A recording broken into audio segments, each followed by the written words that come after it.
Shalom Bapak Ibu Saudara, puji nama Tuhan. Pagi hari ini kita mau mempersiapkan hati kita.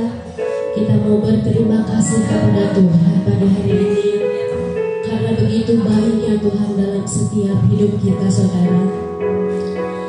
Saya percaya juga yang ada di rumah memberikan yang terbaik saat ibadah online untuk Tuhan pagi hari ini. Haleluya Yesus. Terima kasih Tuhan untuk cinta-Mu yang tanpa batas. Bahkan Kau memberikan hidupmu dan menjadikan setiap kami berharga di mata-Mu Tuhan. Haleluya Yesus.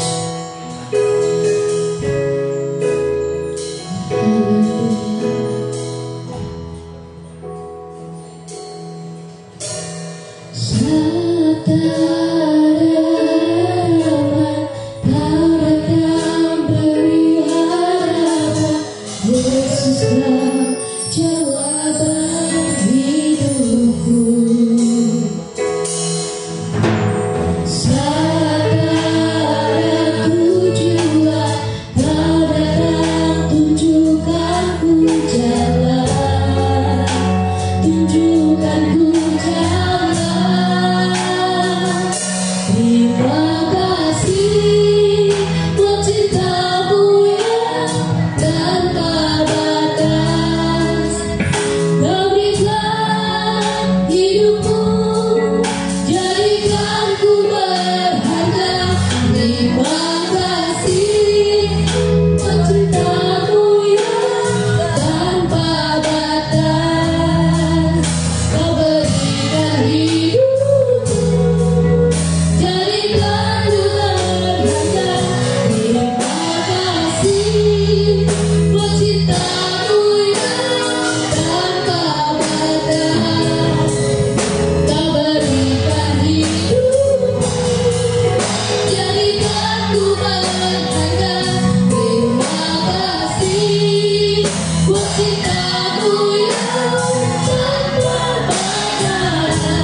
Jalan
Haleluya. Hanya Yesus yang kita miliki di surga ya saudara.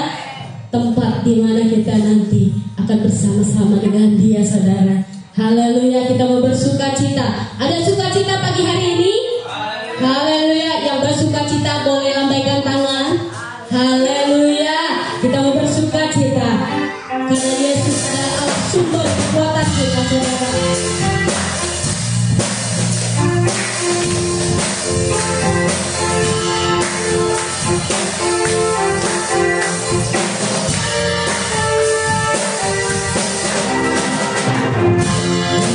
Kau milikku di surga.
Kita mempersiapkan hati kita. Kita mendengarkan firman Tuhan. Haleluya Yesus. Kami mau pegang teguh iman kami Tuhan. Saudara, lagu ini diciptakan oleh Bapak Gembala kita, di mana lagu ini berjudul Yesus adalah Imam Besar. Kita tahu saudara, kita melewati banyak hal, terkadang demi tantangan hidup, bahkan kadang sering kita putus asa. Tapi di dalam lagu ini kita mau belajar percaya bahwa Yesus adalah Imam Besar untuk setiap kita. Dia akan membebaskan kita saudara. Bahkan saat kita dicobai pun kita akan menjadi pemenang saudara. Pagi hari ini kita mau merenungkan begitu Tuhan sangat mengasihi setiap hidup kita pagi hari ini. Bukan suatu kebetulan saudara kalau pagi hari ini kita bersama-sama di tempat ini. Oleh sebab itu kita mau memberikan yang terbaik pagi hari ini.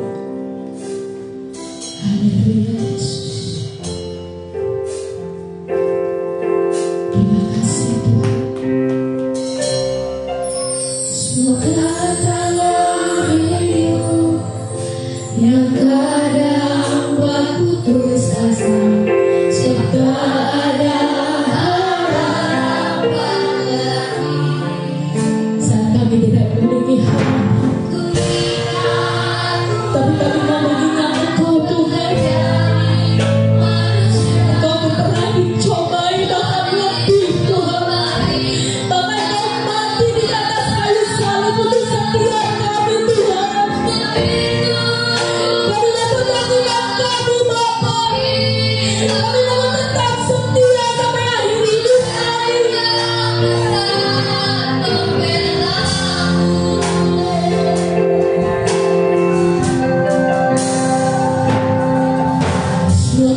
Tangan hidup yang kadang buat putus asa, sebab tak ada harapan lagi.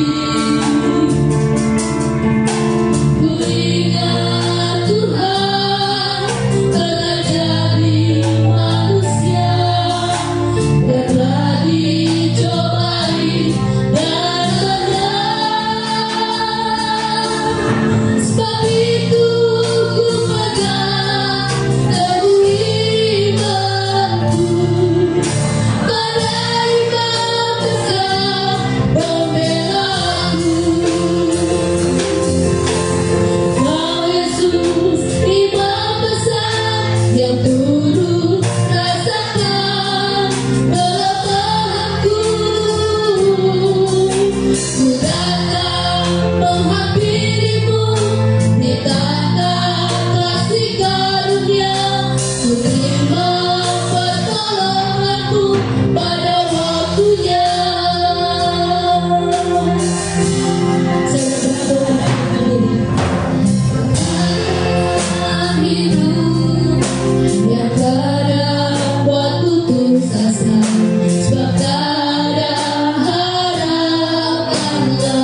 Yes.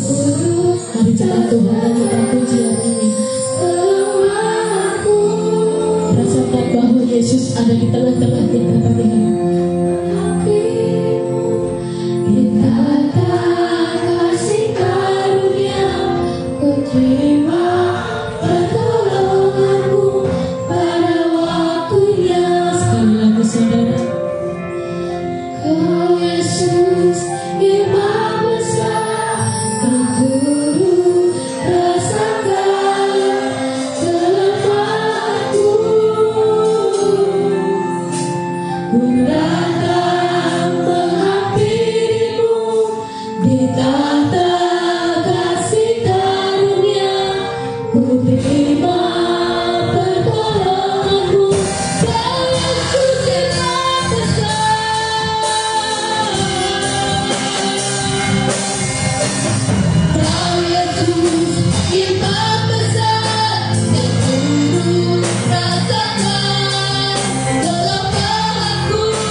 Glory, haleluya Yesus.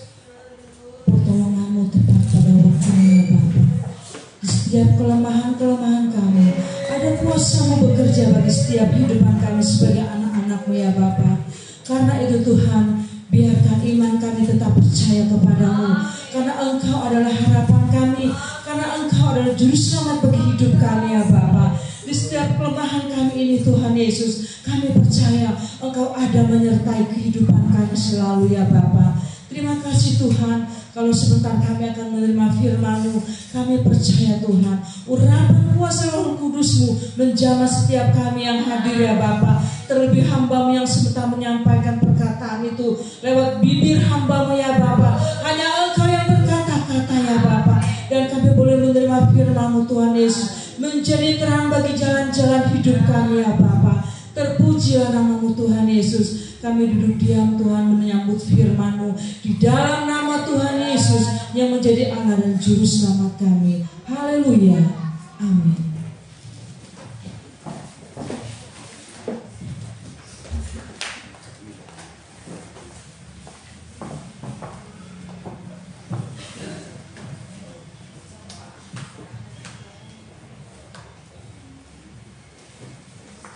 Ya, puji Tuhan. Shalom saudara. Kasih Tuhan buat semua kita yang hadir hari ini bisa lagi menerima kebenaran firman Tuhan. Saudara ya, saudara kita baca dalam Injil Lukas. Kita baca Injil Lukas pasal 11. Ya, kita baca ayat 34 sampai dengan 35 saudara. Mari bersama-sama kita berdiri untuk sekarang ini. 2 ayat kita baca bersama-sama. Yuk berdiri semua dulu yuk. 2 ayat ini kita baca bersama-sama. Injil Lukas 11 ayat 34 sampai dengan 35. Ya, 2, 3. Matamu adalah pelita tubuhmu. Jika matamu baik, teranglah seluruh tubuhmu. Tetapi jika matamu jahat, gelaplah tubuhmu. Karena itu perhatikanlah supaya terang yang ada padamu jangan menjadi kegelapan. Amin. Silakan duduk. Puji nama Tuhan. Ini adalah satu pernyataan dari Tuhan. Matamu adalah pelita tubuhmu, saudara ya. Jika matamu baik, terang seluruh tubuhmu. Jika matamu jahat, gelap. Itulah sebabnya Tuhan minta perhatikanlah supaya terang atau mata kita ini jangan jadi gelap. Ya, mata ini merupakan pelita, ya, cahaya buat kita. Orang susah kalau dia tidak bisa melihat. Masih mending dia tidak bisa berbicara, dia masih bisa berjalan ke sana kemari asal matanya baik. Orang yang tidak bisa melihat ini susah, saudara. Dia mau cerita apa tentang dunia ini, nggak ada buat dia. Semua keadaan gelap. Ini kalau orang buta, saudara, ya, betul nggak, saudara? Kalau orang buta kan keadaannya gelap. Kita bisa melihat warna, biarpun saya ada parsial warna, saudara, ya. Nggak buta warna, buta warnanya parsial, cuman sebagian. Tapi saya masih bisa melihat indahnya pemandangan, bisa melihat indahnya kalau kita lihat ke langit, ya, kalau ada bintang, bulan lagi terang, indahnya sebuah rumah kah, indahnya sebuah apa, begitu indah sekali kalau kita bisa melihat dengan baik.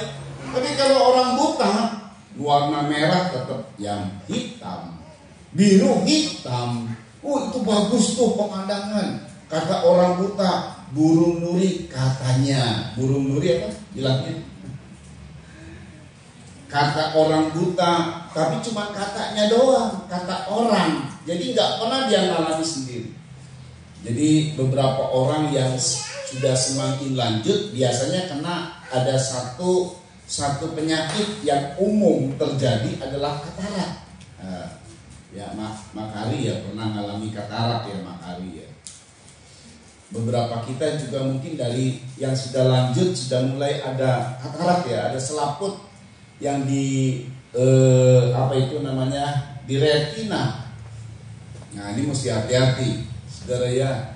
Dan orang yang mengalami kayak begitu mesti operasi. Puji Tuhan ada BPJS dan lain sebagainya.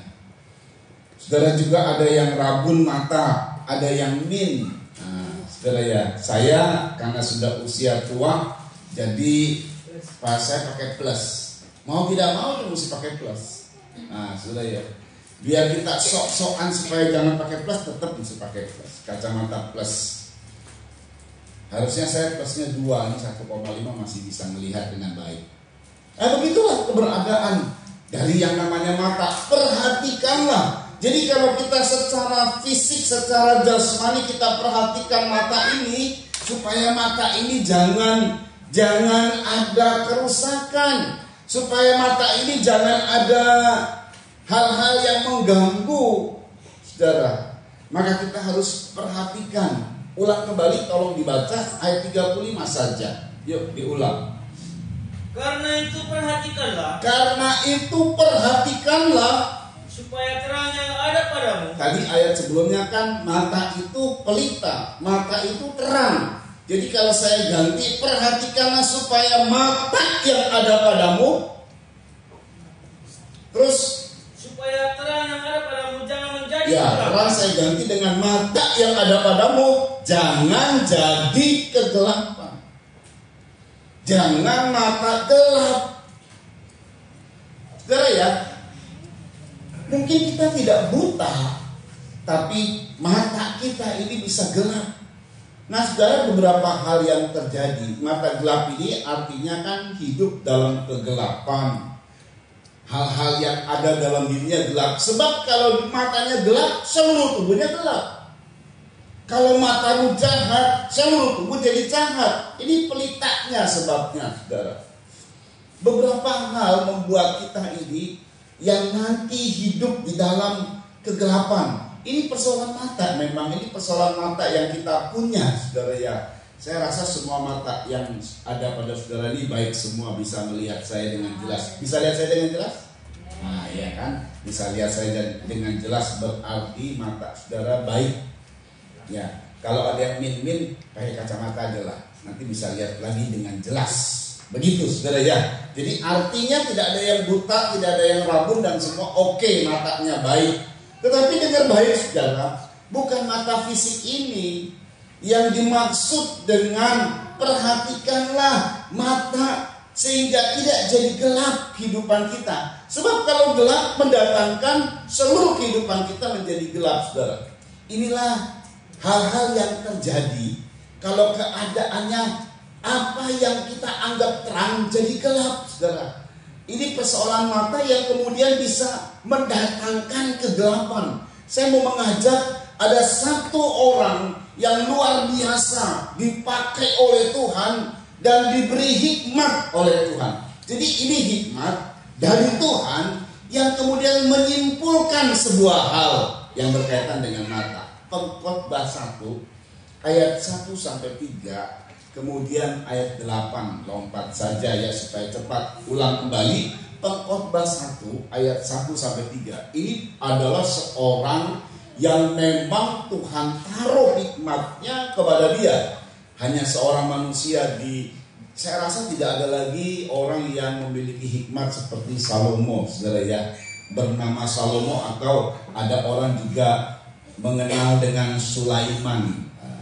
Di sini ada namanya Sulaiman, Salomo, ya kita kenalnya dengan Salomo. Ya, Pengkhotbah 1 dia menulis tentang sebuah kesimpulan, sebuah statement, pernyataan, saudara ya. Yuk. Inilah perkataan pengkhotbah. Inilah perkataan pengkhotbah. Anak Daud. Anak Daud, dia itu anak Daud. Raja di Yerusalem. Raja di Yerusalem. Terus kesia-siaan belaka. Dia ngomong ini awalnya, kesia-siaan belaka. Terus Kata pengkhotbah, kesia-siaan belaka, segala sesuatu adalah sia-sia. ini seorang berhikmat loh. Bukan iseng-iseng dia nulis. Dia sudah berpengalaman dalam banyak hal dan dia simpulkan dalam satu pernyataan, kesia-siaan belaka. Segala sesuatu sia-sia. Segala sesuatu yang bagaimana? Ayat 3 menjelaskan. Apakah gunanya manusia berusaha dengan jerih payah di bawah matahari? Iya. Apakah gunanya manusia berjerih payah di bawah matahari? Kita ini diistilahkan di bawah matahari. Dan kalau kita berjerih payah itu artinya kita bekerja, berbisnis, entah bentuknya dagang, entah bentuknya saudara kerja di perusahaan, entah bentuknya punya sendiri, punya orang lain kah, apa saja barang yang kita dagangkan, yang kita kerjakan. Ayat berkata yang dinyatakan oleh Salomo, dia adalah orang terkaya, dia adalah orang terpintar, dia adalah orang yang segalanya yang diinginkan oleh manusia dia bisa, bahkan membeli, bahkan mendapat. Orang nomor 1 kok di zaman itu. Tapi dia berkata segala sesuatu yang berkaitan di bawah matahari, hidup di bawah matahari itu sia-sia. Salah satunya yang sia-sia ini ayat 8. Segala sesuatu menjemukan. Segala sesuatu menjemukan. Terus Sehingga tak terkatakan oleh manusia. bayangkan loh, saking jemutnya orang gak bisa ngomong. Kita pernah ngalami stuck. Stuck itu berhenti pada satu titik dan jemu rasanya. Pernah gak saudara? Pernah kita lagi semangat ya, semangat, tapi kemudian satu titik kita stuck gitu loh. Stuck, diam di situ dan jemu, dan jemunya pun tak terkatakan. Duh, jadi males ngapa-ngapain. Saking jemutnya, ngapa-ngapain jadi males. Nah, ini salah satunya. Kejemuan itu terjadi oleh karena peristiwa ini. Yuk. Mata tidak kenyang melihat. Mata tidak kenyang melihat. Terus Telinga tidak puas mendengar. telinga tidak puas mendengar. Ya. Ya ini persoalan mata. Orang-orang wanita kebanyakan ya, perempuan. Kalau ke mall ngapain tuh? Cuci mata. Ayah. Cuci mata tuh istilahnya apa? Hah? Cuci mata mah harusnya pakai air gitu. Oke, kalau mau sedikit rada menderita pakai rinso. Ini enggak, cuci mata itu artinya ya membiarkan mata ini melihat sana sini di mall gitu kan ya. nanti soal lain dari keinginan mata. Jadi apa yang dilihat itu saudara, begitu banyak model gak puas. Lo kata dia tuh, ini pribadi yang berhikmat ngomong kayak begitu. Mata ini tidak kenyang, tidak pernah puas.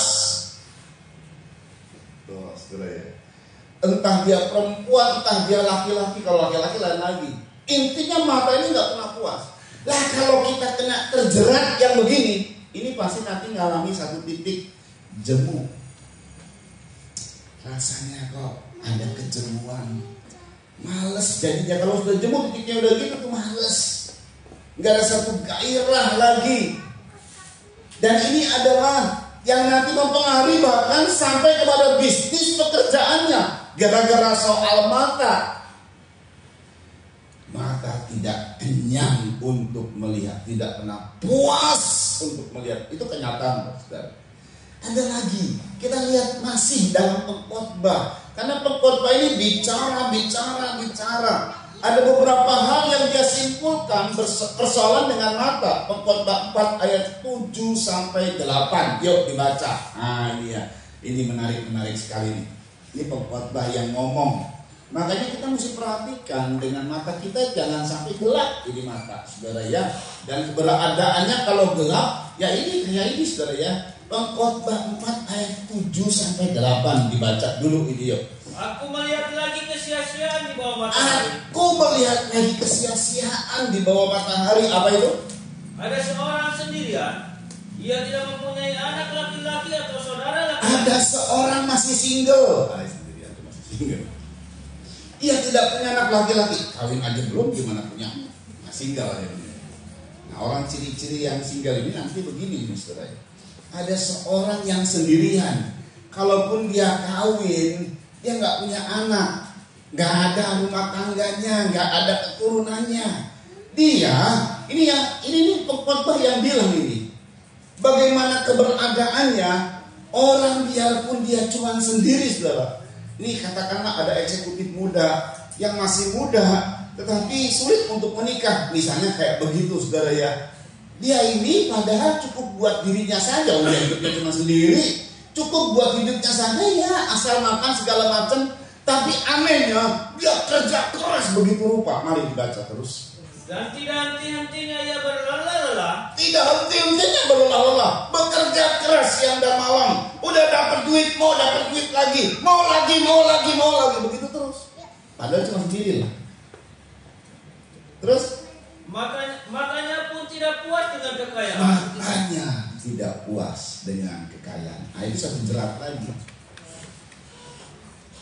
Mata yang tidak puas dengan kekayaan. Terus, untuk siapa aku berlelah-lelah dan menolak kesenangan? Sebenarnya kalau dia berpikir begitu, untuk siapa aku berlelah-lelah dan menolak kesenangan? Makanya pengkhotbah simpulkan, mari. Ini pun kesia-siaan dan hal yang menyusahkan. Iya. Tuh, ada yang kaitannya dengan sendiri, orang sendiri. Nah kalau orang berumah tangga lebih repot, bebannya banyak. Yang sendiri aja nggak puas, apalagi yang rumah tangga, saudara. Bukan cuma hal soal puas, soal memenuhi kebutuhan hidup itu susah. Dan setiap kita ini punya mata dan punya keinginan mata. Dan mata ini bisa terjerat dengan ketidakpuasan. Itu jadi gelap. Mata ini tidak pernah merasa puas. Itulah kalau kita terjerat di dalam kegiatan-kegiatan dalam hidup di bawah matahari, yang namanya hidup jasmani. Tuhan berkata soal hidup jasmani ini, jangan khawatir apa yang engkau makan dan apa yang kau minum. Itu semua dicari oleh bangsa-bangsa yang tidak mengenal Allah, bangsa kafir. Tahu tuh ayatnya kita ya. Sedangkan Bapamu tahu apa yang kau butuhkan. Kau butuhkan beda dengan kau ingini. Kalau udah kita terjerat dengan sebuah keinginan, kadang-kadang kita begitu kekeh, ngotot, mau ini gitu ya. Itu tuh sejak dari kecil loh. tuntutan itu terjadi atas kita. Puji Tuhan, anak-anak saya mengerti keberadaan dari keluarga. Tapi ada anak yang nggak ngerti loh. Ini anak ini, kalau anak gue gaplok. Ini bukan anak gue gitu ya. Serius saudara, ini anak nggak ngerti. Hidup orang tuanya lagi susah, nuntutnya banyak. Puji Tuhan, anak saya tadi saya bilang ngerti. Kemarin saja kita di hotel karena kita sewa 3 kamar. Lalu waduh, ada mau gabung, ya sudah kita sewa extra bed. Wilna, ini dia sedih. Loh kenapa sedih? Iya, Wilna nyusahin papi karena nyewa extra bed, papi ngeluarin duit. Loh kan ngeluarin duit kok, kita tinggal kasih aja, nanti dibayar sama yang dan traktir, gampang kok. Ih, gak usah sedih yang begitu. Nah itu satu keadaan yang gak mau banyak nuntut, saudara. Berulang kali tuh kalau misalnya ke mall, misalnya pengen apa, pengen banget. Yang namanya anak ya pengen, saudara. Begitu ditunjukkan sesuatu, papi maminya bilang belum punya duit. Nanti ya kalau punya duit. Nah, berhenti tuh, nggak minta, nggak ngotot. Nah itu mesti dididik, saudara, memang. Nggak bisa kita losin, wah. Sebab nanti bisa terjerat dengan ini. Dari kecil loh, tuntutan itu selalu ada sama kita. Betul gak? Karena kita punya mata. Kalau mata ini tidak pernah puas. Jadi kalau mata tidak pernah puas, ada juga yang tidak pernah puas. Nah, arahnya semua ke situ. Amsal 27 ayat 20. Amsal 27 ayat 20. Yuk. Dunia orang mati dan kebinasaan tak akan puas. Iya. Terus demikianlah mata manusia tak akan puas. Wah itu. Sepakat kan? Bener kan? Kalau nggak pernah puas, ingin mau lagi, dikasih nggak puas, itu orang nggak pernah bersyukur. Mau lagi, selalu kurang, ngotot, nuntut sama Tuhan. Udah deh. Sepakat aja kalau yang orang kayak begini mah, dunia orang mati juga gak pernah puas. Pernah kuburan puas, saudara? Enggak.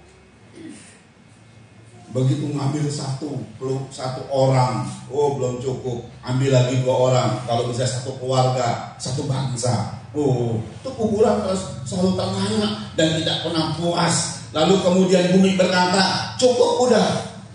Biarpun di dalam ada kuburan-kuburan yang sudah terlalu penuh, tumpang tindih jadinya, saudara ya.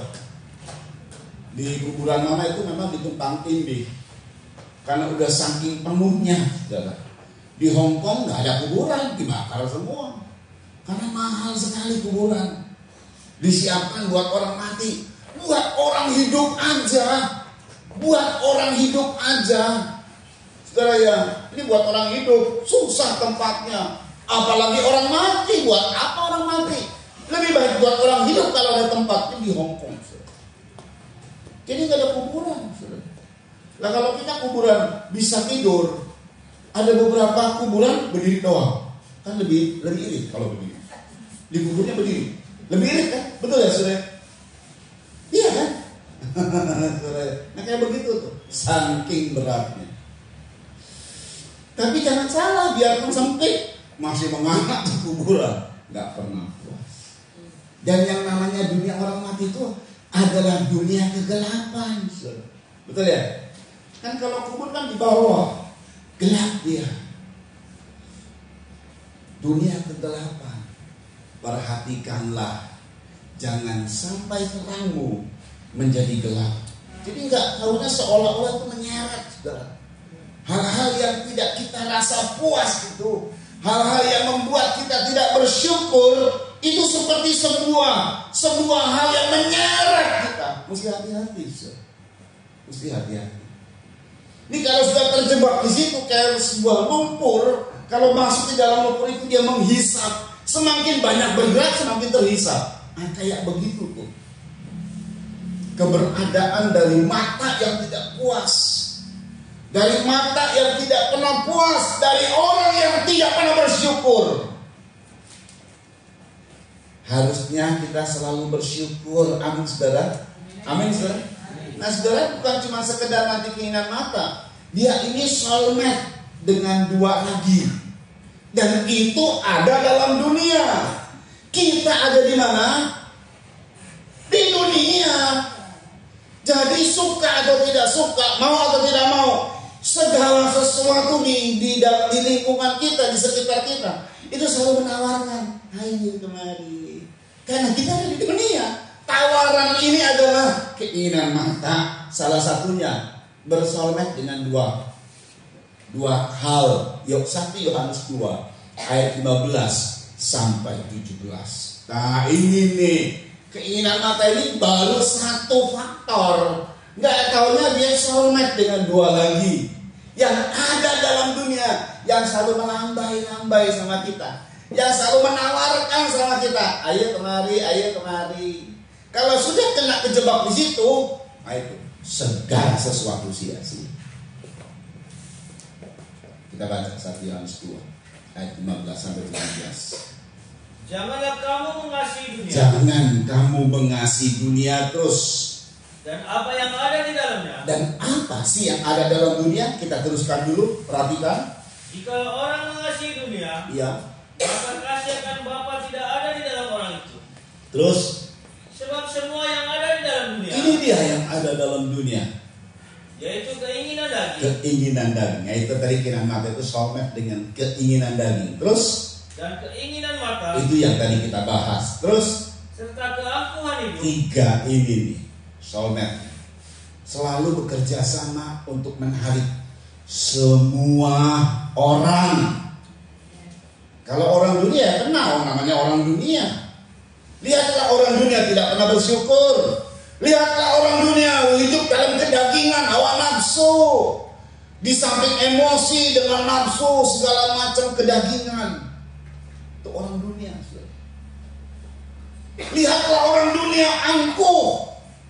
Kalau punya sedikit dia mulai angkuh, apalagi punya banyak. Dari keangkuhannya dia menghina orang. Mungkin dia adalah orang yang tidak punya apa-apa, tapi dia suka membuli orang. Itu orang angkuh itu. Jadi lihatlah orang dunia. Semuanya itu ada pada orang dunia. Nah kita ada di dunia. Dan keadaan ini terus menawarkan kepada kita, saudara ya. Ayo keinginan matamu dipuaskan, keinginan dagingmu, dan biarlah kau menjadi angkuh dalam hidup. Terus bukanlah berasal dari itu Bapa, bukan berasal dari Bapa. Teruskan, melainkan dari dunia. melainkan dari dunia. Perhatikan ayat 17. Dan dunia ini sedang lenyap dengan keinginan. Dunia ini sedang lenyap dengan keinginannya. Teruskan. Tetapi orang yang melakukan kehendak Allah tetap hidup selama-lamanya. Iya, dunia ini sedang lenyap dan masuk ke liang kubur. Dunia ini mau binasa. Dunia ini boleh saya ambil dari satu kata, mau kiamat. Dan dengan segala keinginan. Persoalannya, kalau kita ada dalam keadaan keinginan mata dan terjerat di situ, akan muncul keinginan daging, akan muncul keangkuhan hidup. Ini hati-hati nih, ini jeratan, saudara. Dan saya bilang tadi, kalau sudah masuk di pasir itu atau lumpur itu, lumpur yang dunia ini tadi, dia terus menghisap. Dan kita tidak memiliki cinta sama Tuhan. Karena konteksnya di situ. Jangan kau mengasihi dunia dengan segala keinginannya. Sebab jika orang mengasihi dunia, ada 3 keinginan yang terus menjerat-menjerat, yang terus merongrong rohani kita. Akhirnya kita tidak cinta lagi sama Tuhan. Ke gereja sih ke gereja, tapi tanpa cinta. Ibadah-ibadah tapi tanpa cinta. Melayani tapi tanpa cinta. Korban tapi tanpa cinta. Semua cuma dikerjakan karena wajib, rutinitas, tidak enak sama orang. Maka orang-orang ini akan amblas.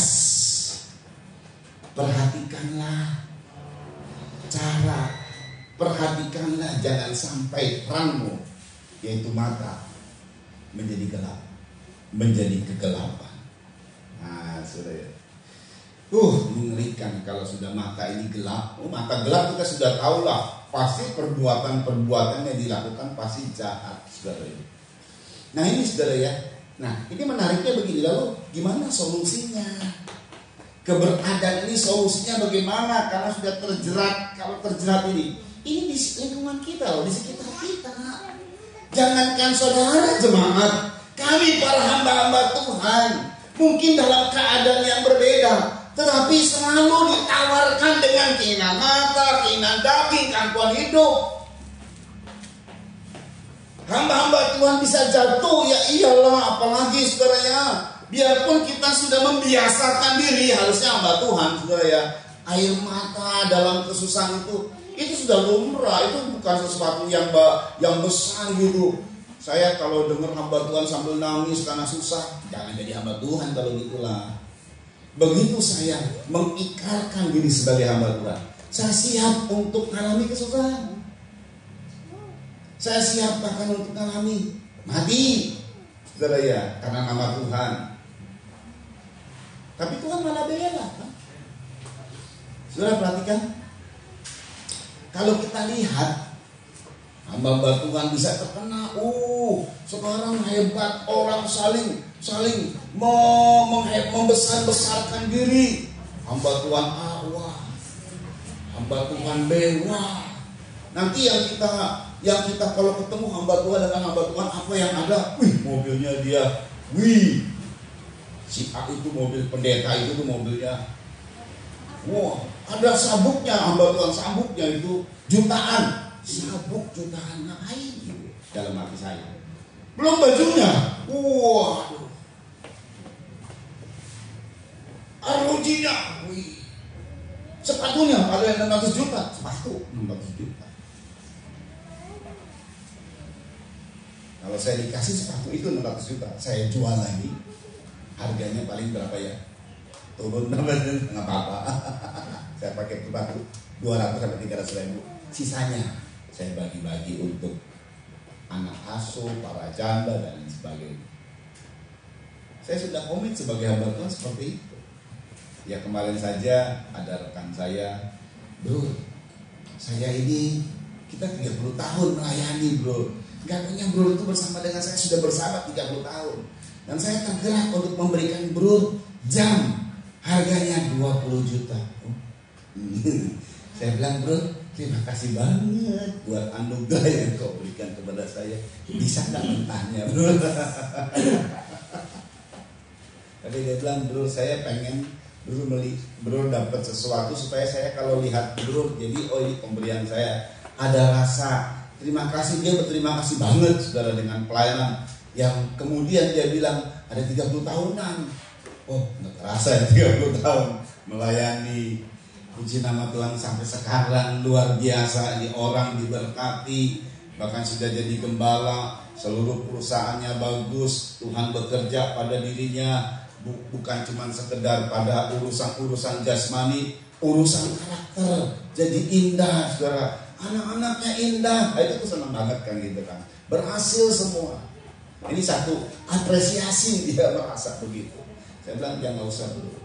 Itu aja lah. Oke lah kalau gitu. Saya tetap mau supaya bro juga bisa memakai. Kan maksudnya kalau jangan dipakai gitu. Ya oke lah. Tapi buat saya itu enggak.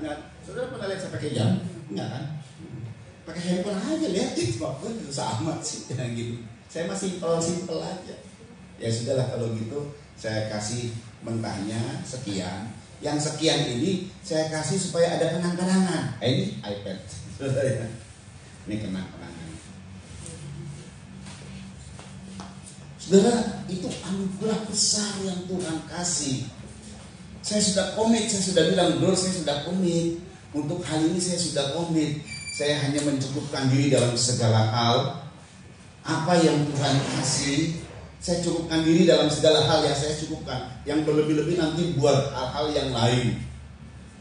Entah nanti buat pelayanan. Saya tuh rindu kalau pelayanan, pelayani saja.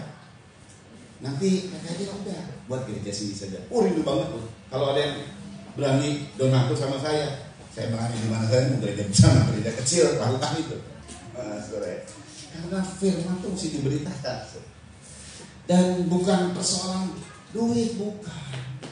Ini firman, ini murni, biar murni diberitakan. Datangkan berkat buat banyak orang. Amin, saudara. Makanya cara perhatikan bagaimana terangmu jangan sampai jadi gelap. Nah ini saudara, kalau sudah terjerat di situ memang bahaya. Tapi kita lihat sekarang, saudara nggak tahunya yang disebut dengan mata adalah pelita tubuh, itu cuma tertulis dalam 2 Injil. Injil Lukas yang kita baca tadi, komplit kan nanti kita baca. Dan Injil Matius. Gak tahu ini sebagai solusi bagaimana kita tidak terjerat dengan mata yang tidak kenyang, tidak puas. Itu jeratan, saudara. Setiap kita itu ada potensi terjerat. Setiap kita itu ada peluang terjerat. Termasuk saya bilang kan tadi. Termasuk saya.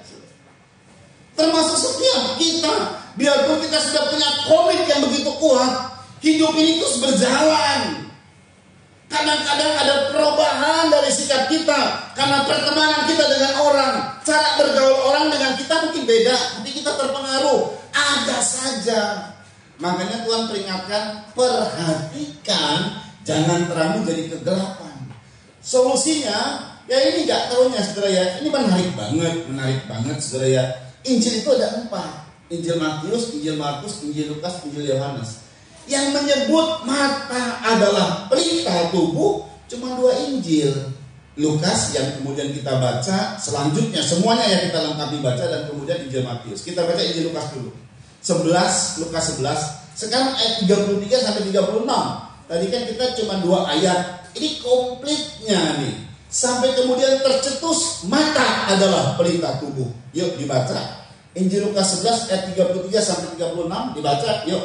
Tidak seorang pun yang menyalakan pelita lalu meletakkannya di kolong rumah atau di bawah gantang, melainkan di atas kaki dia, supaya semua orang yang masuk dapat melihat cahaya. Iya, perhatikan, jangan sampai terang itu gelap.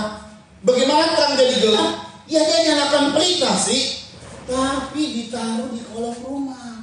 Percuma. Dia nyalakan pelita, tapi ditaruh di bawah gantang. Percuma, gelap jadinya. Terus kan?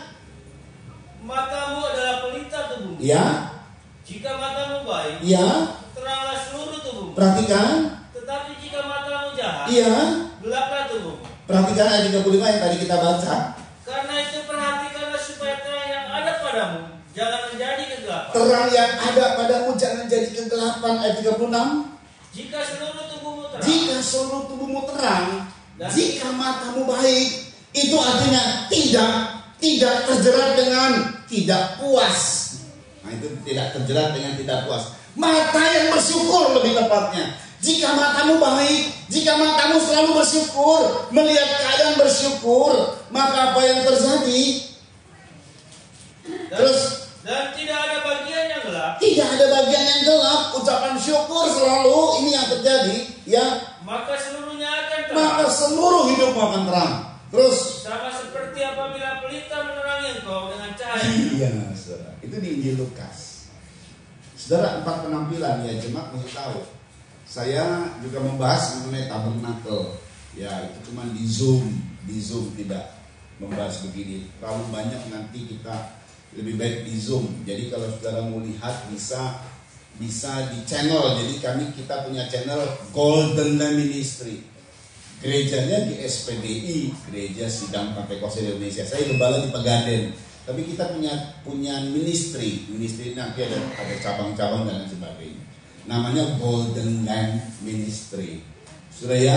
Nah, saudara dengar baik bahwa di dalam kehidupan kita ini ya, Golden Lamb Ministry itu memakai pelita emas, gambarnya pelita emas. Enggak ada ya. Karena memang kita nggak pernah memunculkan kayak begini gitu loh. Yang penting mah ya di belakang itu kalau saudara lihat itu GLM. Itu ada yang juga di Medan, ada yang di Semarang, belum di Aroh. Cabang-cabang dari kita saudara ya. Puji nama Tuhan. Sebenarnya banyak, cuman itu saja yang masih komit sama kita. Yang di Medan sama yang di Semarang.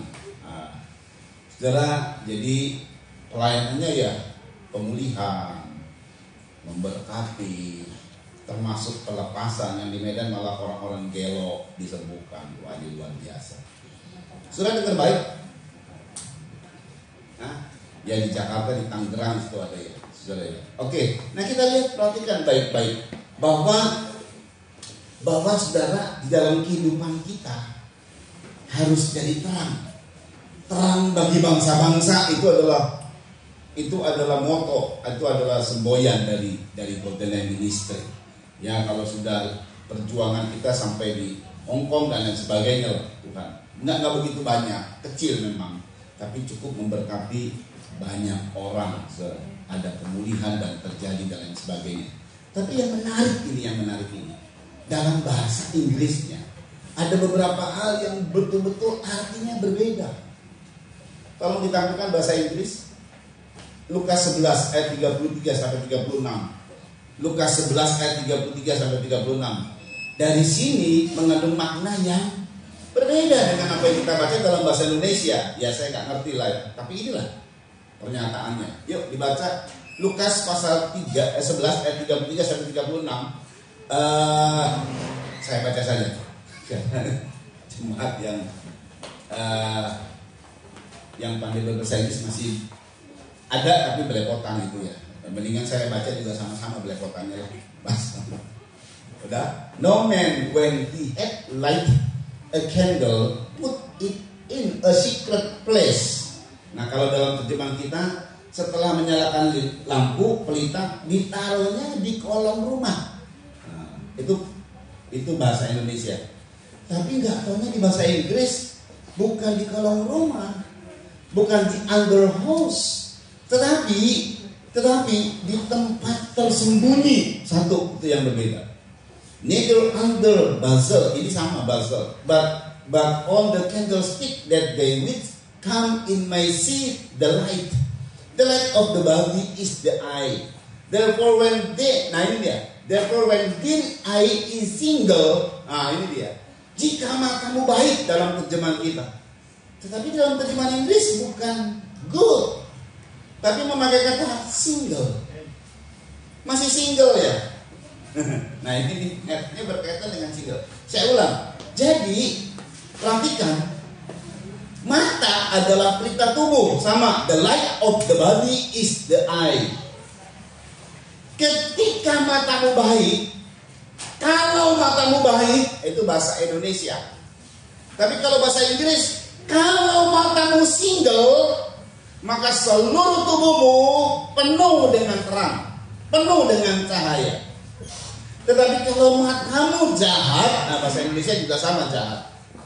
Ya, but when the eye is evil, thy body also is full of darkness. Nah, itu saja yang beda, saudara. Yang lainnya oke. Aneh memang, kalau matamu single, nah ini menarik banget ya. Bahasa Greek-nya haplus. Jadi ini bahasa Greek-nya haplus. Kalau matamu haplus, kalau matamu baik, bahasa Indonesia. Kalau matamu single, bahasa Greek-nya kalau matamu haplus, maka semua tubuhmu menjadi baik. Apa yang dimaksud dengan tunggal, single? Gak artinya gini, saudara. Terjemah dari sini artinya kalau matamu tunggal, pandangan matanya tunggal, arahnya kepada satu fokus, tidak lirik sana, tidak lirik sini, tidak jelalatan matanya. Kalau cuci mata kan matanya gimana? Jelalatan. Kalau matamu fokus pada satu arah, kalau matamu tunggal, itu artinya fokus pada satu arah. Kalau matamu juga diterjemahkan lain, kalau matamu simple, sederhana, pandangannya cuma sederhana. Atau juga lebih tepatnya kalau matamu tulus, tidak bercampur tanpa tipu daya. Mata yang hanya fokus kepada satu arah. Apa satu arahnya? Terang. Terangnya apa? Kristus. Kalau matamu berfokus pada Kristus, maka seluruh hidupmu baik. Jadi fokus katanya. Ini soal mata. Soal pandangan, yang lalu soal pandangan, ini soal mata. Kita lihat semua. Jadi nggak taunya Tuhan tidak mau kita ini di dalam memandang Kristus lalu lirik sana lirik sini. Liriknya aja nggak boleh loh. Mesti fokus, tunggal, single, satu, arahnya satu. Kristus Yesus. Nah, saudara ya, dalam konteks, jadi saya kasih tahu ya, cuma dua yang menulis Injil Matius dan Injil Lukas. Tadi kita bacanya Injil Lukas. Injil Lukas itu Yesus ditampilkan sebagai anak manusia, kayak kita manusia. Ada apa manusia? Keinginan daging. Yesus punya keinginan daging, makanya diperingatkan soal ini. Kita banyak keinginan daging. Dari keinginan daging ini, saudara, kita bahkan mentuhankan perut. Maaf nih, itu kata ayat berkata, gara-gara fokusnya pada keinginan daging, maka kita bertuhankan perut. Jadi apa-apa persoalan perut ini menjadi sensitif sekali. Ini mesti hati-hati. Filipi 3 ayat 18-19. Yuk dibaca. Nanti kita lihat ya, kadang-kadang dari perkataan kita, dari kita ngobrol, ya jujur aja ya. Yuk dibaca dulu nih. Filipi 3 ayat 18-19. Filipi 3 ayat 18-19. Yuk cepet yuk. Karena ya, seperti yang telah kerap kali kukatakan kepadamu. Kerap kali kukatakan kepadamu. Dan yang kunyatakan pula sekarang sambil menangis. Sekarang pun aku nyatakan sambil nangis. Paulus ini begitu sedih melihat jemaat. Apa itu? Banyak orang yang hidup sebagai seteru salib. Banyak orang yang hidup sebagai seteru salib Kristus. Teruskan. Kesudahan mereka ialah kebinasaan. Tuhan mereka ialah perut mereka. Sebab Tuhan mereka ialah perut mereka. Terus. Kemuliaan mereka ialah aib mereka. Kemuliaan mereka ialah aib mereka. Terus. Pikiran mereka semata-mata tertuju kepada perkara Iya, ini dia. Aduh, Paulus nangis kalau melihat umat Tuhan, jemaat Tuhan kayak begini modelnya. Hanya tertuju kepada pikiran dunia dan perkara dunia yang dibesar-besarkan. Orang-orang kayak gini tuh gak mau menderita buat Tuhan. Gak mau menderita. Saudara ya, mereka bertuhankan perut. Kita memang butuh untuk makan. Daging ini perlu kita makan. Tubuh ini yang terbuat dari daging ini perlu makan supaya sehat, supaya kuat. Tapi bukan bertuhankan perut. Gara-gara bertuhankan perut bisa meninggalkan Yesus dan tidak mau menderita. Ini kaitannya dengan persoalannya cuma yang materi aja. Pekerjaannya, orderannya dapet lah. Kalau nggak dapet dia ngomel-ngomel, dia bingung, kacau segala macam. Duitnya dapet dan lain sebagainya. Nggak gitu, saudara. Kita selalu bersyukur sama Tuhan, sedikit banyak yang kita dapat bersyukur sama Tuhan. Nah, saudara dengar baik. Jadi memang perlu kehidupan dari manusia daging kita ini perlu dinyatakan ayat ini. Makanya ada mata adalah pelita tubuh. Ini saya mau lanjut lagi sebentar. Nanti kita ada klimaksnya ya. Sekarang kita bahas mengenai di Matius. Kalau di Matius cuma dua, Lukas dan Matius. Saudara boleh periksa. Injil itu ada 4, tapi nggak ada di ayat di Injil Markus dan di Injil Yohanes menyatakan mata adalah pelita tubuh. Nggak ada. Ini ayat ini pernyataan untuk peringatan, saudara. Makanya kan berulang kali peringatan. Kalau matamu baik, seluruh tubuhmu baik, itu peringatan. Injil Matius 6 ayat 19-24 cukup panjang kalau Injil Matius. Injil Matius Yesus ditampilkan sebagai raja. Raja itu punya apa? Gengsi. Itu kalau raja punya gengsi. Kalau manusia punya kebutuhan. Kalau raja punya gengsi. Nah ini dia ditampilkannya. Beda situasinya. Ceritanya penekanannya sama, mata adalah pelita tubuh. Tapi kemudian pada saat penampilan ini beda. Peringatannya beda. Yuk dibaca yuk. Cepet yuk. Janganlah kamu mengumpulkan harta di bumi. Ya, atau kita baca langsung saja dulu di ayat 22 deh. Mata adalah pelita tubuh. Mata adalah pelita tubuh. Ya. Jika matamu baik. Nah, ini sama, kalau penekanan ini sama. Jika matamu single, bukan good ya. Single bahasa Inggrisnya. Haplus bahasa Grekanya. Jika matamu single, jika matamu tunggal, jika matamu tulus. Nah, ini dia lebih arahnya ke situ. Tidak terkontaminasi dengan orang, dengan hal-hal yang lain, dengan kotoran yang lain. Jika matamu tulus, teruskan. Teranglah seluruh tubuhmu. Teranglah seluruh tubuhmu. Terus. Jika matamu jahat. Jika matamu jahat, evil, ini sama kalau evilnya. Terus. Gelaplah seluruh tubuhmu. Ya. Jadi jika terang yang ada padamu gelap. Ya. Betapa gelapnya kegelapan. Penekanannya sama kalau itu. Tetapi untuk menceritakan tentang mata yang gelap dan mata yang terang itu beda. Kalau di sini saudara, penekanan dari mata adalah pelita tubuh, kaitannya dengan mengumpulkan harta. Jangan kamu mengumpulkan harta, ayat 19 ya, dibaca cepat. Janganlah kamu mengumpulkan harta di bumi. Iya. Di bumi ingat dan karat merusakannya. Iya. Dan pencuri membongkar serta mencuri. 21 lompat. Karena di mana hartamu berada? Di mana hartamu berada? Di situ juga hatimu Di berada. situ hatimu berada. Sekarang kita, ini bahayanya. Nah, kalau di Injil Matius ini klimaksnya di bahaya di 24. Yuk. Tak seorang pun dapat mengabdi kepada dua tuan. Iya. Karena jika demikian, ia akan membenci yang seorang dan mengasihi yang lain. Perhatikan. Atau ia akan setia kepada yang seorang dan tidak mengindahkan yang lain. Yang Kamu tidak dapat mengabdi kepada Allah dan kepada Mammon. iya, di situ dia.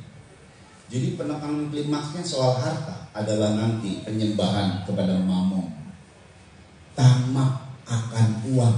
Istilah yang sekarang ini gampangnya tamak akan uang, serakah akan uang. Berapa banyak ya persoalan warisan, cuma kecil sebenarnya.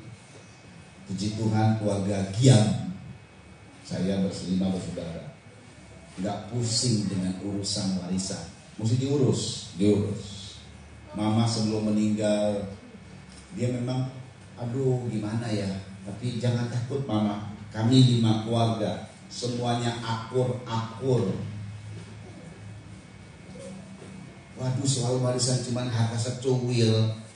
Istimewa ya, apalagi kalau harta besar, gelok dah, pakai golok. Kalau besar, secuil aja ributnya, amit-amit.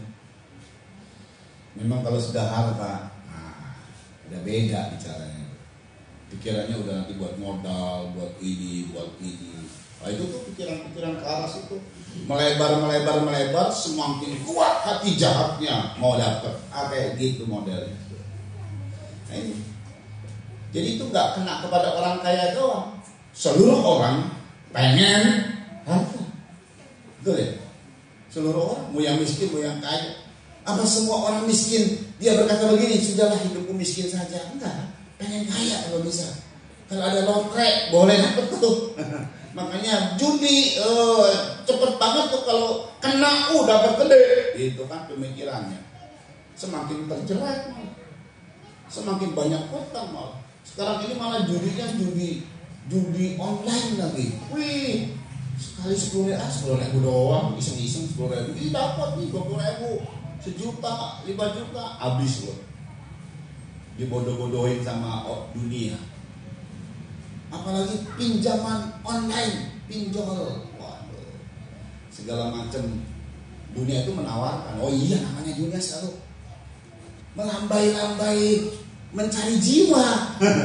Lah kita mencari jiwanya kurang. Dunia kuat banget mencari jiwa. Tiap-tiap hari dia mencari jiwa, saudara. Tapi orang-orang yang setia sama Tuhan nggak akan. Orang-orang yang matanya tulus dan bersyukur tidak akan kena terjerat ini. Saudara ya, amin saudara. Jadi gini loh, kalau kita diberkati, naik kedudukannya. Ada yang beda. Apanya yang beda? Gengsinya kadang-kadang naik, dia derajatnya beda. Dulu dia dihina, sekarang dia sudah naik. Dia sudah mulai membusungkan dada. Mulai terjadi angkuh. Dan dari angkuh muncul yang namanya gengsi. Nah itu yang bahaya. Nah, segala sesuatunya itu dinilai dengan nilai gengsi. Itu banyak orang akhirnya jatuh lagi gara-gara punya gengsi. Atau Tuhan tidak memberkati dengan klimaks karena punya gengsi. Daripada dia jatuh, mendingan aku cukupkan saja berkatnya sampai di situ. Di situ saja. Sebab dia semakin tinggi, semakin jatuh. Itu Hizkia, saudara. Diperpanjang umur 15 tahun, angkuh dia, sombong dia, itu bertobat. Jadi di sini gengsi. Makanya ya Injil Matius itu raja itu gengsi. Gengsi itu kaitannya dengan harta pasti. Orang semakin banyak harta bukan untuk kebutuhan, bukan untuk kebutuhan keluarga, bukan. Kalau kita diberkati itu saudara mesti mikirin orang lain. Itu yang namanya berkat itu supaya mengalir terus. Ini mah enggak. Semakin dia diberkati semakin buat dirinya, semakin buat gengsi dirinya. Gengsi itu ada harganya, saudara. Saya pakai mobil karya, kurang bergengsi sebenarnya.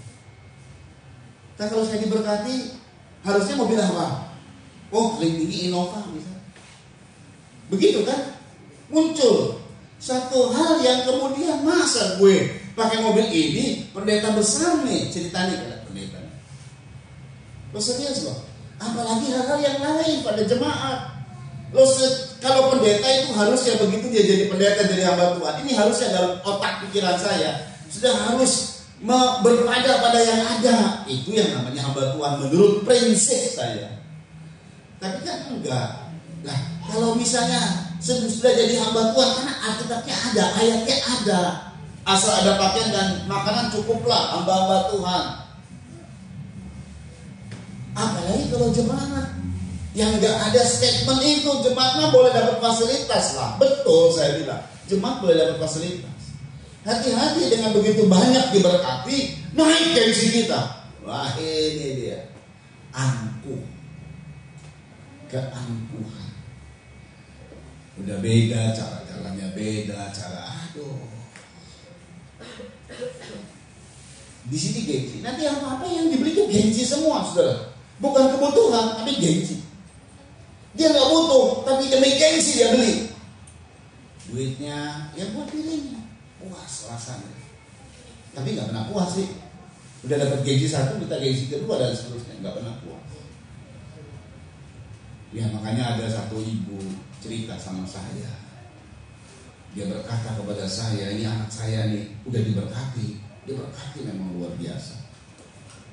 Masa dia mau beli mobil yang begini, aduh rasanya nggak pantas lah. Artinya bukan dia sih pantas, yang bagus lah, tapi buat apa? Betul kata saya kepada ibu-ibu, mesti diperingatkan. Sebab orang-orang yang berhasil, kalau nggak diperingatkan, mentok kamu di situ dan selesai sudah kata Tuhan. Karena kamu daripada kamu lebih sombong, kamu hilang dari itu. Lebih baik stop berkatnya di situ. Kalau tidak turun, itu supaya anti klimaks turun, nanti bisa turun. Kalau enggak stabil di situ. Kalau bisa jangan dong. Betul nggak? Kita mau diberkati terus dong. Nah ini nih Injil Matius. Jadi kalau Matius itu butuh gengsi untuk membuat dia semakin rasanya hebat. Dia perlu gengsi. Ini dari harta, dari berkat yang didapat dulu. Kalau pendapatannya dulu nih 10 tahun yang lalu, aduh cuma sekian, sekarang sudah berkali lipat. Buat apa? Ya buat gengsi. Itu keliru kata Tuhan. Matanya bukan menjadi mata yang baik. Kalau orang-orang kena begini, itu tadi seperti jeratan dia. Hidup akan semakin berat dalam hidupnya. Nanti kalau sudah dalam kehidupan gelap, orang gelap kan susah. Kesusahan itu jadi nggak ada harapan gitu. Itu gelap itu nggak ada harapan. Kenapa? Ya karena dia salah sendiri. Ada dua solusi. Satu, jadilah hamba rendah hati. Itu lawan Matius. Kedua, Yohanes tidak pernah menulis itu. Karena Yohanes percaya Yohanes ini Yesus ditampilkan sebagai anak Allah. Kalau Injil Markus, hamba itu Markus ya, Injil Markus. Jadi rendah hati, lawannya Matius, dan Yohanes itu anak Allah, lawannya manusia. Ini bukan lawan berantem gitu, maksudnya manusia itu tuh punya 4 karakter, tapi ke-4 karakter itu cuma dibagi 2. Yang satu karakter-karakter yang enak gitu ya, kolerik sama sanguin. Yang satu karakter-karakter yang anjlok, flegmatik sama melankoli. Tuh, yang satu ekspresif. Ekspresif itu sanguin. Kolerik ekspresif, apalagi kalau dia nggak suka dia langsung bilang nggak suka gue, gitu lah ekspresif banget. Tapi kalau yang melankolik enggak, dia nggak suka gitu. Kenapa kan kamu nggak suka? Nggak enak sama orang. Jadi nggak ekspresif, nggak dikeluarkan, dipendem. Pragmatik juga sama. Nah kayak begitu, saudara ya, itu karakter. Jadi yang gengsi lawannya yang rendah hati. Kalau kita rendah hati, barang siapa yang merendahkan diri akan ditinggikan oleh Tuhan. Ini luar biasa ya. Tapi barang siapa yang meninggikan diri akan direndahkan oleh Tuhan. Kita mau pilih mana? Rendah hati, rendahkan hati kita di hadapan Tuhan. Merendahkan diri di hadapan Tuhan. Nanti Tuhan tinggi. Dan kemudian mata yang memandang dengan suci, itu anak Allah. Pandangannya dengan suci. Nah ini ayat terakhir aja ya, Ibrani. Orang yang kayak begini, nggak taunya bisa didapat. Pandangan kita tulus, suci. Saudara ya, Ibrani 12 ayat 14. Ibrani 12 ayat 14. Nah ini dia solusinya. Tampillah sebagai orang yang rendah hati, hamba, Injil Markus, dan tampillah sebagai anak Allah yang hidupnya suci. Suci ini adalah Ibrani 12 ayat 14. Yuk. Berusahalah hidup damai dengan semua orang dan kejarlah kekudusan. Iya, hidup damai dengan semua orang. Gak mau berantem, gak mau bermasalah. Kalau ada orang-orang yang ngajak berantem, ada aja loh. Enggak lah, saya mah damai-damai saja. Karena kalau orang dan kemudian kejar kekudusan, bagaimana? Sebab tanpa kekudusan tidak seorang pun akan melihat Tuhan. Tanpa kekudusan tidak seorang pun bisa melihat Tuhan. Jadi nggak tanya saudara, secara kasat mata kita tidak melihat Tuhan. Tapi kalau kita mengalami hidup dalam damai dan kudus, Tuhan itu selalu ada, terasa di dalam hidup kita, terasa di dalam diri kita, terasa dalam rumah tangga kita. Karena Tuhan kan terang. Kalau matamu baik, matamu tunggal, ada satu lagi. Sorry, masih ada satu lagi. Gini saudara, ini solusinya memang. Ini satu kisah kalau ini ya. Kalau matamu tunggal, fokus sama Tuhan, biarpun di tengah-tengah gelap, bukan cuma gelap, di tengah-tengah badai hidup, gelombang yang begitu hebat sekali. Ini saat murid-murid dalam keadaan yang, bayangkan ya, kalau keadaan kayak begitu, aduh, membuat hati menjadi kacau. Hari-hari ini saya mendengar bahwa global tentang kegelapan sudah mulai menguasai dunia. Jadi dunia ini nanti ada inflasi, ada yang krisis, ada banyak hal nih. Ini hati-hati saudara. Hari-hari ini, ya kemarin si Mami cerita, waduh sekarang barang-barang mahal-mahal, betul ya? Belanja mahal-mahal, betul ya? Minyak berapa sekarang? Naiknya. Semua naiknya. Halo ibu-ibu, mahal-mahal. Biasanya cukup 100.000 sehari. Sekarang udah gak cukup. 150, 200.000. Waduh, repot. Gaji gak naik-naik. Iya kan? Belum lagi dengan barang-barang kalau dagang, wah bingung membandrolnya ini. Ini dunia lagi dalam keadaan ke arah situ. Udah begitu bukan cuma sekedar gelap. Kalau misalnya kita mati lampu gelap, oke. Ini dalam gelombang lagi. Ada badai lagi. Kalau badai biasanya suasananya gelap atau terang? Gelap, saudara. Masih gelap ini. Saya pikir ya, beberapa hari yang lalu ada terang. Karena saya kan saya lihat di informasi lah bahwa ada badai ini berasal dari mana, awan di mana nih, di Indonesia ini mungkin begitu gelap sekali. Biasanya badai itu selalu ada akhirnya, nggak selalu bahkan bulan-bulanan, tahunan, enggak, ada akhirnya. Sebenarnya begitu, awan-awan tebal di mana gitu ya. Nah, saya pikir yang kemarin-kemarin kan udah terang tuh ya, panas gitu ya. Saya pikir badai sudah berlalu, besoknya gelap lagi. Oh Tuhan, deg-degan kalau gelap. Deg-degannya apa? Banjir. Kan pernah banjir. Apalagi kayak gitu, apalagi lebih deg-degan lagi. Mama Enis, aduh deg-degan banget kalau udah mendung begitu. Kemarin juga jam berapa itu ya? Jelegar. Enggak jelegar sih sekarang. Jarang sekali petirnya. Cuman hujan gede. Dalam nama Yesus penting hujan. Kasihan jemaat Tuhan. Dalam nama Yesus penting. Jangan banyak-banyak lah hujan. Boleh dikit-dikit gitu ya. Ada hujan segala macam. Aduh, kira saya berhenti badai. Kemarin kita hari Sabtu panas tuh. Dari pagi, siang kita mau ke Purwakarta. Sepanjang perjalanan, gelap gulita dan hujan gede.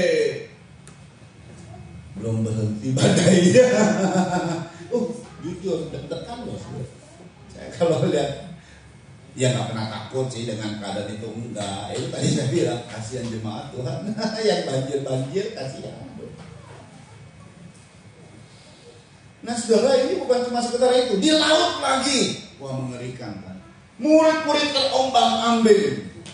Yesus jalan di atas air dengan gagahnya. Ya Yesus mah ya iyalah bisa. Nyatanya ada satu murid yang bisa jalan di atas air.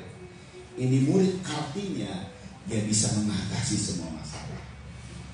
Badai mesti ada, saudara. Gak mungkin gak ada. Mesti ada. Betul ya? Dan ini adalah keadaan dunia. Masa kita dalam nama Yesus krisis global terhalau. Dari mana terhalau? Dari dunia mana terhalau? Ke dunia lain? Kan enggak. Tetap ada. Kalau Amerika kena global ya, Indonesia juga kena, Rusia kena, segala macam kena. Ini urusannya kan urusan besar ini saudara. Tapi di tengah-tengah badai, yang penting di tengah-tengah badai kita bisa mengatasi. Seperti Yesus berjalan di atas air. Buat Yesus ringan atau berjalan di atas air. Amin.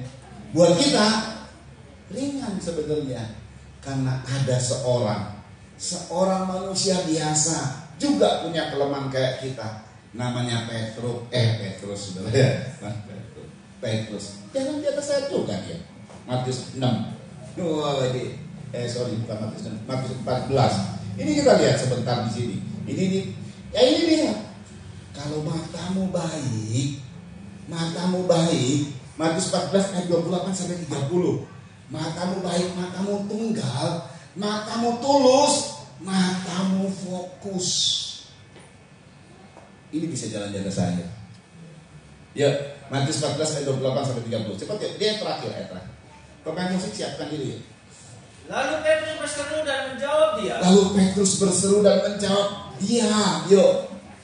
Tuhan, apabila engkau itu, jadi ini saudara bayangkan ya, mereka lagi kacau, lagi aduh bingung, badai sana masuk air, mau tenggelam, mau binasa mereka ini, udah gelap lagi, jelegar petir kemana-mana. Ada orang yang nongol, loh, jalan di atas air. Ya iyalah, mereka bilang itu hantu. Itu luar biasa. Tuhan bilang tenang, ini aku. Lalu Petrus bilang gini, di antara semua murid, cuman Petrus yang berani ngomong.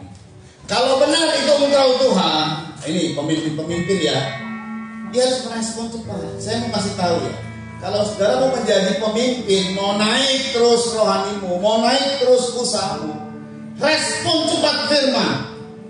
Karena ini akan menghadirkan kita jadi pemimpin. Kalau benar itu engkau Tuhan, suruh aku jalan di atas air seperti itu. Suruhlah aku datang kepadamu berjalan di atas air. Ya. Kata Yesus. Ya. Datanglah. Terus. Maka Petrus turun dari perahu dan berjalan di atas air bersama Yesus. Dia bisa berjalan di atas air. saat dia fokus sama Tuhan Yesus. Tetapi ketika dirasanya tiupan angin, namun itu mata lirik sini lirik sini, lihat kiri lihat kanan, nggak fokus sama Tuhan, fokus sama masalah hidup. Apa yang terjadi? takutlah ia dan mulai tenggelam. Takut Berteriak. ia dan mulai tenggelam. Lalu berkata, berteriak. Ya terus Tuhan tolonglah. perhatikan. Segera Yesus mengulurkan tangannya, memegang dia dan berkata, hai orang yang kurang percaya, Hai orang yang kurang percaya. Terus mengapa engkau bimbang? mengapa engkau bimbang? Jadi orang yang bimbang itu adalah orang yang tidak fokus sama Tuhan. Orang yang terus lihat masalah hidup. Fokus sama Tuhan juga. Engkau akan bisa berjalan di atas air. Engkau akan bisa menghadapi masalah ini. Apakah terus berjalan di atas air dan gelombang terus ada? Enggak. Toh Tuhan akhirnya berkata begini, berhenti semua badai untuk perahu ini. Yang mungkin badai lain masih ada untuk orang dunia. Sorry, buat anak Tuhan tidak ada badai lagi. Tapi diizinkan sama Tuhan Petrus berjalan di atas air. Saat matanya tunggal, single, fokus, tulus sama Tuhan. Masalah ada, terpang angin ada. Tapi saat dia sekian menit fokus sama Tuhan, tidak pernah tenggelam. Dia tidak tenggelam. Tapi mulai saat pandangan dia ke yang lain, karena ada rasa tiupan angin, dia lihat, angin besar, gelombang udah tenggelam. Masalah ada. Apakah saudara kalau saudara lihat masalah kemudian jadi selesai itu masalah? Kan enggak, tambah kacau, tambah bingung. Apakah saudara dengan khawatirmu tambah bisa menyelesaikan masalah? Kan enggak. Fokus sama Tuhan. Fokus sama Tuhan. Ku pandang wajahmu dan berseru, bertolonglah aku datang darimu. Peganglah tanganku, jangan lepaskan. Kaulah harapan. Kita berdiri semua. Ku pandang wajahmu, ku pandang wajahmu.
yang hadir secara onsite maupun online Tuhan, biarlah kami fokus sama Tuhan Yesus saja, tidak melihat kiri dan kanan kami, tidak melihat masalah hidup kami, tidak melihat gelombang di sana sini.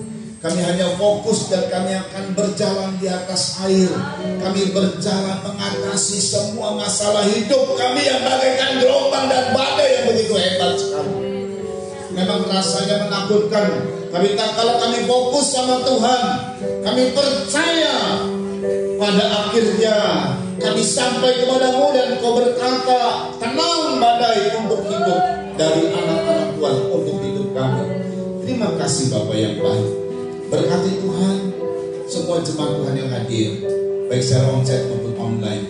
Berkati Tuhan yang sebentar kami beri persembahan untuk pekerjaan Tuhan di sini, untuk operasional pekerjaan Tuhan. Berkati Tuhan Yesus untuk anak-anak-Mu dalam setiap usaha kepencaran mereka, studi dan semuanya yang Bapa diberkati. Haleluya. Berkati Tuhan tempat untuk keluarga yang membijakkan tempat ibadah. Berkati Tuhan untuk pengiriman pastori. Berkati Tuhan Yesus seluruh jemaat Tuhan.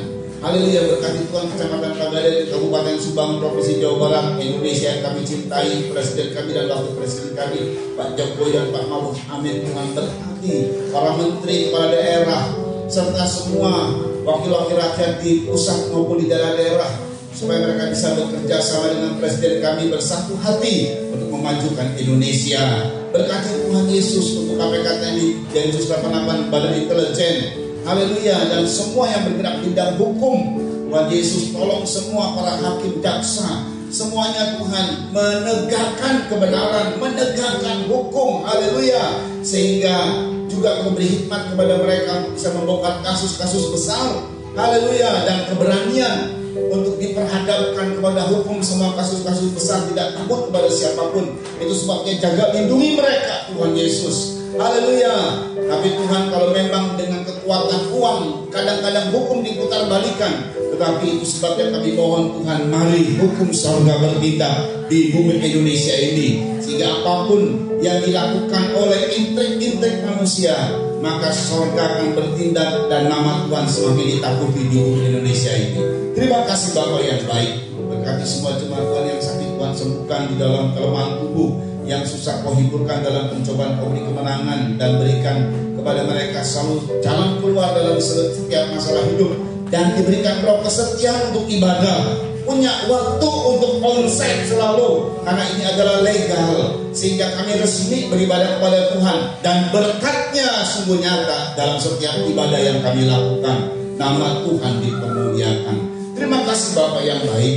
Terima kasih Tuhan Yesus. Dan Tuhan, kalau sebentar selesai dari semua apa-apa yang juga dari ucapan syukur, ada makan minuman juga, Tuhan kuduskan, sucikan menjadi kekuatan kesehatan bagi kami untuk hari ini. Haleluya. Setelah itu kembali pulang ke rumah masing-masing dengan keadaan damai sejahtera. Tuhan terus menyertai melindungi kami. Nama Tuhan dipermuliakan. Terima kasih Tuhan Yesus Kristus. Itu sebabnya Tuhan Yesus kami serahkan semua ke dalam tangan Tuhan. Mari kita angkat dua tangan dan terima berkat dari Tuhan.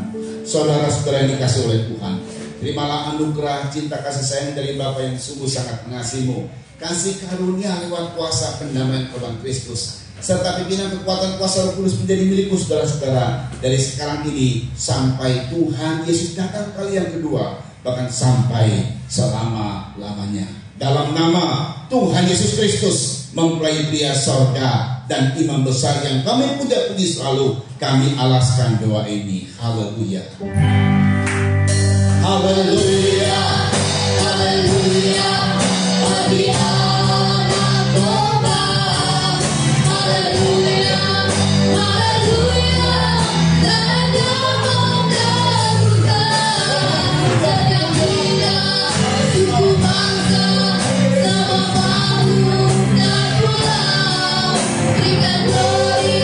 Berikan hormat, beri pujian bagi Agama.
Haleluya.